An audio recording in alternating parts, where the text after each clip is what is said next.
Hajime Isayama, pencipta Attack on Titan, dikenal gemar menyelipkan tragedi dan penderitaan psikologis dalam narasinya.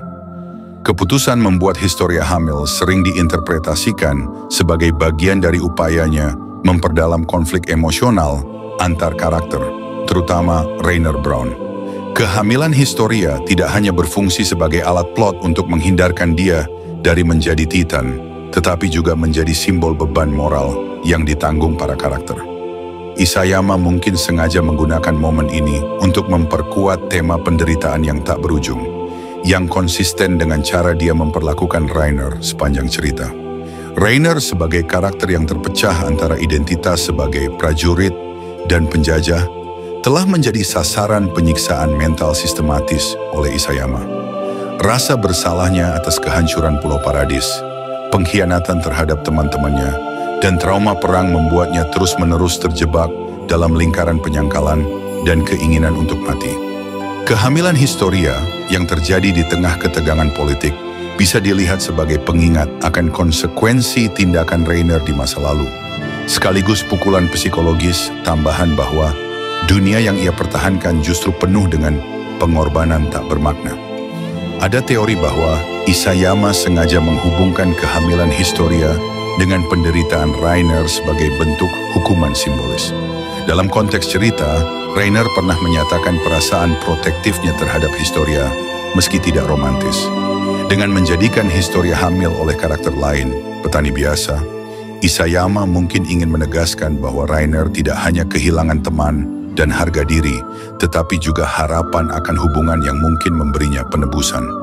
Ini memperkuat narasi bahwa Rainer tidak layak mendapat kebahagiaan, sesuai dengan tema Attack on Titan yang suram.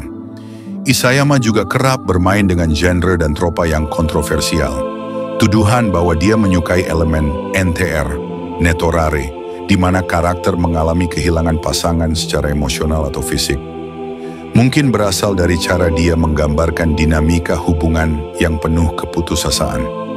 Meski tidak ada konfirmasi resmi, kehamilan Historia yang diputuskan secara politis dan bukan karena cinta, bisa diasosiasikan dengan pengambil alihan hak reproduksinya, mirip dengan konsep NTR.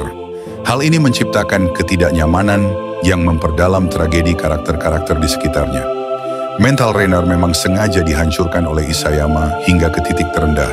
Dari percobaan bunuh diri, halusinasi, hingga obsesi untuk menjadi pahlawan yang sia-sia, semua dirancang untuk menonjolkan absurditas perang dan pengkhianatan.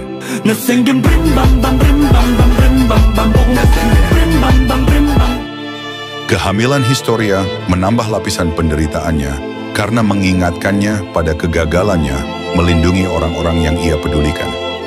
Bahkan ketika ingin menebus kesalahan, Rainer tetap terjebak dalam peran sebagai antagonis yang tidak bisa lari dari masa lalunya.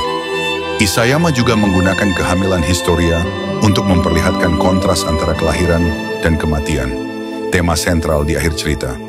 Sementara Rainer terjebak dalam siklus kehancuran, kelahiran anak Historia menjadi simbol harapan yang ironisnya tidak ia rasakan. Ini mempertegas isolasi emosional Rainer. Dunia mungkin terus berputar, tetapi ia tetap terkurung dalam neraka mentalnya sendiri.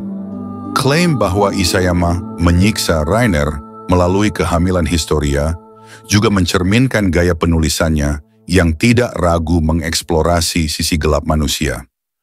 Rainer dirancang sebagai cermin dari korban perang yang kehilangan segalanya, termasuk kemanusiaannya. Kehamilan Historia yang terjadi di luar kontrol Rainer menjadi metafora betapa ia tidak bisa mengubah takdir orang lain, seperti kegagalannya mengubah takdir sendiri. Terlepas dari spekulasi tentang preferensi genre Isayama, yang jelas ialah kehamilan Historia dan kehancuran mental Rainer sama-sama berakar pada tema utama cerita. Penderitaan yang tidak terelakkan dalam dunia yang penuh konflik. Isayama menggunakan kedua elemen ini bukan sekadar untuk kejutan, tetapi untuk mengeksplorasi kompleksitas moral, penyesalan, dan harga yang harus dibayar untuk bertahan hidup. Rainer sebagai karakter yang hampir seluruh hidupnya dihabiskan untuk menderita, menjadi bukti nyata betapa kejamnya dunia yang diciptakan Isayama. Sebuah dunia di mana bahkan kelahiran baru pun tidak mampu mencuci luka lama.